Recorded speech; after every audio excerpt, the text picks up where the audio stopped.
ఎప్పుడైతే ఇంతమంది విశ్వాసం ఒకే చోట కలిసినప్పుడు అంతా మంచే జరుగుతుంది కదా.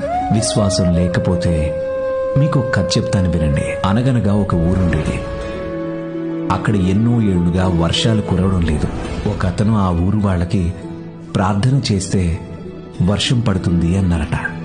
అప్పుడు కొందరు అతని మాటల్ని నమ్మారు. కానీ చాలా మందికి అప్పటికి నమ్మకం ఉండేది. వర్షం కురవడం అసంభవం అని. అప్పుడు అక్కడికో పిల్లాడొచ్చాడు.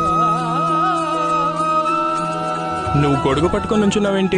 నేను కూడా ప్రార్థిస్తాను. ఒకవేళ పెద్ద వర్షం పడితే అప్పుడు గొడుగైతే అవసరం ఉంటుంది కదా. ఆ పిల్లవాడి మాటలు విని అందరూ ఎంతో ప్రభావితులయ్యారు.